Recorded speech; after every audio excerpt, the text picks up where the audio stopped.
Salut à tous, j'espère que vous vous portez bien. Aujourd'hui, nous allons faire le résumé de la première journée de la Ligue des Champions. Donc, on va commencer avec la grande équipe, le PSG. Denis, tu es là?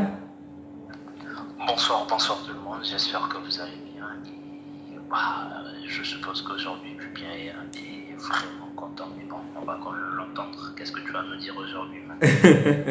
Donc, on va commencer avec la meilleure équipe de France. Donc, pour moi, s'il fallait donner par exemple un thème à ce match ou un titre, je parlerais d'une victoire inachevée ou d'un travail inachevé ou encore d'une victoire insatisfaisante dans la mesure où lorsqu'on voit le match du Paris Saint-Germain, en analysant, on se rend compte qu'on a vraiment dominé la première période. C'est que ce match-là était un match entièrement entre les mains du Paris Saint-Germain. Collectivement, on a été parfait. En tout cas, tout le long de la première période, on a vraiment dominé l'équipe de la Juventus. Elle n'a vraiment pas tenu, que ce soit au niveau des ailes, au milieu, partout, on a dominé cette équipe. Donc, c'était vraiment un bon jeu, de la maîtrise de ce qu'on faisait. Les buts, tout était tellement limpide. Donc, un doublé de Mbappé, une passe décisive de Neymar et de Hakimi et un bon match de Lionel Messi. Ensuite, vient la seconde période. Alors qu'on a totalement maîtrisé la première période sans aucun doute, la Juventus n'a vraiment pas existé. En seconde période, on s'est rendu compte qu'il y a encore des problèmes au sein de cette équipe. Donc, au début, c'est Kylian Mbappé. Messi récupère la balle, il fait ce qu'il a l'habitude de faire, la magie de Lionel Messi. Il dribble, il fonce. Et là, il fait une très bonne passe à Kylian Mbappé. Kylian Mbappé qui va parcourir pratiquement tout le corps adverse jusqu'au niveau de la surface. De l'autre côté, il y a Neymar. Alors que tous les adversaires, tous les joueurs de la Juventus sont captivés par Kylian Mbappé, Neymar est complètement libre. Il est juste libre. Donc, une petite passe de Kylian Mbappé et Neymar marque pour que le match soit complètement terminé à 3-0. Malheureusement, Kylian Mbappé n'a pas fait la passe. Du coup, Neymar ne marque pas et il perd la balle sort. 2 minutes après, la Juventus marque le premier but. Donc, par rapport au premier but, c'était une erreur de Donnarumma. Il est sorti, il n'a pas pu retirer la balle. Donc, déjà, s'il était resté sur sa ligne, facilement, il aurait dû enlever la balle. Malheureusement, comme d'habitude, il commet des bourdes et on nous a marqué. Dans l'ensemble, il faut retenir que individuellement, il y a vraiment des choses à améliorer dans cette équipe-là parce qu'on se rend compte qu'ils sont très forts, ils peuvent bien donner, mais il y a toujours cette petite chose-là qui fait en sorte que le pari puisse tomber. Certaines équipes maîtrisent mieux leurs temps faibles et lors des temps forts, ils font vraiment la différence. Mais avec Paris, on se rend compte que même lorsqu'on domine totalement le match, il suffit d'une petite action, d'un petit moment de désarroi et tout le match est remis en cause. Donc après le premier but de la Juventus, ils ont vraiment failli revenir au score et voire même gagner le match. Ils ont eu énormément d'actions. On a vraiment subi en ce moment-là. Donc, je ne vais pas imputer Donnarumma parce que en dehors de cette action, il a fait un excellent match dans l'ensemble. Il a eu pas mal de parades qu'il a enlevées, pas mal d'actions qu'il nous a vraiment sauvées. Donc, dans l'ensemble, il a fait un bon match. Mais il y a toujours ce problème-là qu'il doit régler. Comme avec Benzema ou lors de matchs au niveau de la Ligue 1.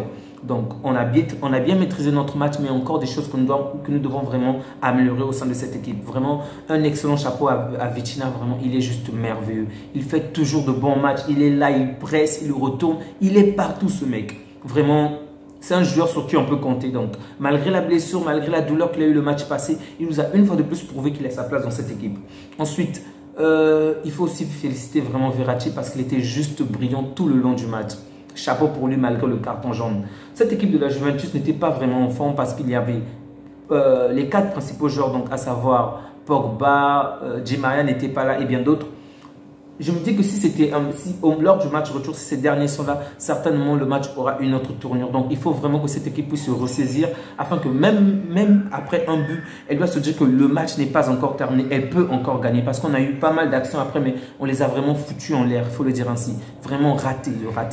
Donc le Paris nous montre une très bonne image au départ, mais après, elle baisse dans ses travers, elle reprend les mêmes erreurs. Donc, on espère vraiment que Galtier va travailler dessus afin que les mêmes erreurs ne puissent plus vraiment se répéter parce qu'on est traumatisé de ce que Benzema nous avait fait. Il faut le dire ainsi, on est traumatisé. Et on a peur que la même affaire puisse se répéter en huitième de finale, en quart de finale et que le Paris Saint-Germain soit éliminé. Donc, on souhaite vraiment le meilleur à cette équipe de Galtier et on espère que ce genre de soucis ne va plus se répéter à l'avenir. Ensuite, Denis, tu as quelque chose à ajouter de la meilleure équipe française? Sur ce point, je n'ai rien à rajouter. J'ai juste plutôt une question à te poser. pas que l'égoïsme de Mbappé en fait pourrait impacter les deux autres à ne pas lui donner le ballon? Bon, par rapport à l'action, je ne parlerai pas vraiment d'égoïsme. Parce que si on se focalise bien, si on voit très bien Mbappé de la manière dont il courait la course qu'il avait parcourue, tu te rends compte qu'il avait vraiment les yeux rivés sur le gardien de la Juventus. Donc, il n'a pas vraiment regardé à côté. On se demande même s'il a levé le regard ou fait quoi que ce soit. Donc, il était vraiment focalisé, focus sur sa trajectoire. Donc, je ne parlerai pas vraiment d'égoïsme pour cette action-là. C'est vrai qu'il y a eu une autre action après où on s'est rendu compte que Neymar aussi aurait pu faire la passe plus tôt ou encore il aurait pu libérer à Messi bien après. Mais sur cette action-là, je ne vais pas parler d'égoïsme, mais plutôt... qu'est-ce que je vais dire? Peut-être qu'il voulait peut-être augmenter ses statistiques. C'est peut-être sur ce point-là. Donc, pas peut-être d'égoïsme sur ce point, mais plutôt en termes de stats. Donc, généralement, ils sont omnibulés par les statistiques. C'est peut-être ça qui a joué pour cette action. D'accord, moi je parlais pas juste de l'action, mais moi plutôt après c'est toi l'expert en matière de PSG. Moi je me disais juste que d'après ce que je vois des matchs de PSG, il me semble que le mec il peut être à la fois le meilleur joueur, le meilleur buteur et le meilleur passeur de l'effectif. Après je me dis, avec quand tu as un Messi, Neymar dans ton équipe, je ne devrais pas trop avoir ce genre d'ambition. Peut-être que c'est moi qui me trompe, étant donné que moi je ne le vois que de l'extérieur. Par contre, toi tu es un supporter, peut-être que tu as un niveau. Oui, oui, je comprends, je comprends. Genre que, un peu faire comme l'année passée où tout était sur lui, être meilleur buteur, meilleur passeur et meilleur joueur. Et oui, je vois, bon. Je ne sais pas si c'est peut-être une chose qui se dit au fond de lui ou c'est peut-être un défi qui s'est fixé, mais ça se fait un peu ressentir qu'il est moins dans ce trio, il est peut-être celui qui partage le moins, qui libère le moins d'espace aux autres pour faire la différence. C'est vrai que ça se ressent un peu, mais bon, peut-être que ça va arriver avec le temps, ça va s'améliorer avec le temps, mais je préfère ne pas m'attarder dessus parce que c'est un point plutôt négatif et j'espère vraiment qu'ils vont le combler. Et Galtier, je connais Galtier, il va en parler. Il va certainement s'améliorer parce que même après, par exemple, pour cette action où il a raté, on se rend compte qu'après, il s'est excusé auprès de Neymar. Donc, j'espère qu'il ne va pas garder ce caractère-là et qu'il va faire passer le collectif avant l'individualisme, en fait. D'accord, si tu me dis, espérons-le, ça marche. Merci. Donc, un autre match qui nous a quand même étonné, c'est aussi la victoire de Dynamo Zagreb face à Chelsea, donc 1-0. Les hommes de Tuchel n'ont pas pu faire la différence aujourd'hui. Ils se sont inclinés malgré de bonnes actions, de bonnes répercussions. Le match était un peu ennuyé, donc ils se sont inclinés malheureusement. Donc, en dehors de cela aussi, il y a le match du Borussia Dortmund qui s'est imposé 3-0. Et l'AC Milan qui est revenu au score. Ils étaient menés à un but à 0 et ils ont fait le nécessaire pour obtenir ce match nul face à Salzbourg. Et ce qu'il faut retenir maintenant, c'est notre principal rival. Denis, qu'est-ce que tu penses de notre principal rival, le Real Madrid, qui l'a emporté 3-0 face au Celtic? Le Real peut être le rival du PSG, ça c'est impossible. Ils ont 14 Ligues des Champions. Non. Là, je parle en termes de Barcelone, en termes de grande équipe, la première équipe de toutes. J'ai peur parce que je commençais déjà à descendre le PSG, t'inquiète. D'accord. Je me dis que le Real aujourd'hui nous a sorti un match de champion de Champions League, c'est tout. Pourquoi? Parce que la première partie elle était quand même équilibrée, mais par contre la seconde partie, on a vu qu'en face des joueurs des Celtics, il y avait quand même des champions de la Champions League de la saison dernière. Et s'il y a un joueur qui m'a vraiment fait plaisir aujourd'hui, c'est Eden Hazard. Vous savez tous ici que c'est mon joueur préféré. Donc du coup, le voir marquer aujourd'hui, ça me rappelle de bons souvenirs de lui du côté de Chelsea. Mais dans la globalité, le Real Madrid a maîtrisé son sujet dans le calme, sans faire de promis. Et il repartait avec les 3 points, malgré le petit bémol qui est la blessure de Benzema durant la rencontre. D'accord. Donc, à la différence du Paris Saint-Germain, vas-y, tu disais? Non, je n'ai rien dit, je t'écoute. Ok, merci. À la différence du Paris Saint-Germain, on se rend compte que le Real contrôle mieux ses temps faibles, comme l'année passée. Donc, ils se laissent dominer, s'il faut le dire ainsi. On les marche dessus pendant quelques instants, mais ils savent toujours se relever et faire la différence. Donc, pendant longtemps, ils ont été dominés, mais ils n'ont pas encaissé, malgré de bonnes actions de la part de Celtic, ils n'ont pas encaissé de but et ils ont attendu le bon moment, donc en seconde période, pour reprendre la tête du match et faire la différence. Donc, c'est vraiment cette mentalité-là que la plupart des équipes doivent avoir, surtout le Paris Saint-Germain. Même lorsque l'adversaire vous met vraiment la pression, qu'ils ne puissent pas abandonner, qu'ils ne puissent pas se relâcher, mais qu'ils tiennent bon jusqu'au bon moment pour terrasser ce dernier. Donc, excellente victoire pour le Real de Madrid et on va maintenant passer au match de Manchester City contre Séville. Es-tu étonné du score 4-0? Non, non, pas du tout. La dernière fois, c'est ce que j'avais dit à ceux qui me suivent, que cette équipe de Séville, elle est vraiment nulle, mais vraiment nulle à chier. Et désolé du terme, mais c'est la vérité, ils sont vraiment hors, mais alors hors de leur niveau. Et quand tu vois que le classement, on te met Isco en tant qu'avant-centre, tu te dis, ah ouais, quand même, ceux-là, ils sont vraiment tombés très bas. Après, on s'attendait tous à une victoire de la part de Manchester City. Il y a eu une victoire 4-0, pas de surprise, et un doublé de Erling Haaland comme d'habitude. D'accord. Donc, une masterclass d'Erling Haaland, donc doublé, et grâce à cela, Manchester City s'est imposé 4-0 contre Séville. Rien à dire. Toujours super fort. Guardiola, toujours aussi bon qu'il veut. Toujours aussi bon. Donc, le dernier match, c'est celui du Benfica contre Maccabi Haïfa. Donc, l'équipe du Benfica s'est imposée 2-0. Ce qui fait de cette équipe la deuxième du pool du Paris Saint-Germain. Donc, le Paris Saint-Germain occupe la première place, Benfica la seconde place. Ensuite, la Juventus et enfin Maccabi Haïfa. Ne penses-tu pas que c'est Benfica qui va occuper la première place, étant donné qu'ils auront plus 2 et Paris aura plus 1? Ah oui, excuse-moi, merci. Benfica avant tout, ensuite Paris Saint-Germain. Merci pour la précision. Maintenant. Surtout savoir que vous n'êtes pas premier, ça me réjouit. Mais tu sais que c'est pour une courte durée. Hein. On va. Pas de soucis.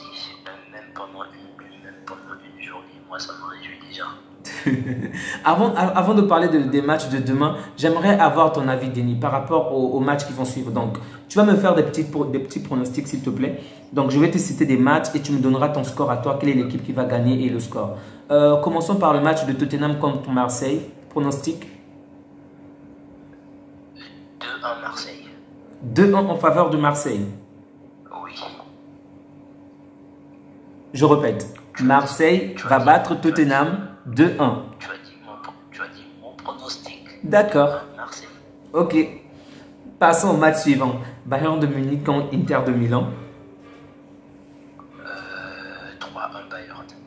Ok, Bayern remporte 3-1. Bon, sur ce match, je peux être d'accord avec toi. Pour le premier match, moi, je dirais plutôt 2-0 de la part de Tottenham. Maintenant, le troisième match. Barcelone contre Victoria. 4 ou 5-0. Ok, je parie plus. Barcelone, Ok. 4-1 pour Barcelone. Donc 4-1 en faveur de Barcelone. Maintenant, Bruges contre Bayern Leverkusen. Bruges, Bayern Leverkusen. Je dirais Bruges 2-1.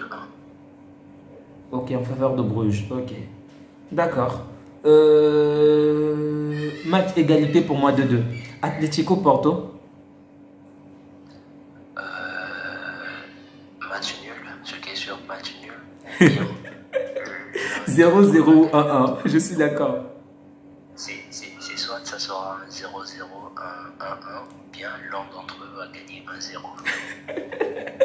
Aucun de nous ne voit cette équipe emporter avec plus de 2 buts, c'est ça? Au moins 2 buts ou plus. Aucun. Moi, je ne vois pas. Moi aussi. Liverpool contre Naples. Liverpool-Naples. Je dirais 2-1 Liverpool. Ok, 2 en faveur de Liverpool. Francfort contre Sporting. Francfort Sporting. 3-0 Francfort. Ok, donc je dirais 3-1 pour Francfort. Et Liverpool, on va dire 3-1 aussi, ou voire 2-0. Et enfin, Ajax Amsterdam contre les Rangers. Oula, ça c'est un bon match à voir ça. 3-2 Ajax. Ok, 3-2 en faveur d'Ajax. En tout cas, on espère déjà que le Barcelone va s'imposer et que Bayern va se renverser les dents. Donc, S'il peut faire un match nul, tant mieux, ou encore que Bayern de Munich puisse perdre. Vraiment, vous de votre côté, n'hésitez surtout pas à nous faire savoir qu'est-ce que vous en pensez. Vous pouvez même nous laisser vos pronostics à vous à travers les commentaires. N'hésitez surtout. On répondra toujours. Merci de le préciser. N'hésitez surtout pas de liker, de partager la vidéo. Denis? Oui. Tu as d'autres choses à ajouter? Non, pas du tout. Surtout, juste ajouter un petit truc. On a vraiment besoin des retours de votre part par rapport à ce qu'on fait. Même si c'est un retour négatif, il n'y a pas de souci, on prend tout.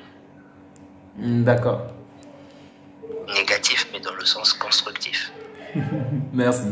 Ok, donc prenez bien soin de vous et passez une agréable journée. Au revoir. Passez une bonne soirée. Au revoir.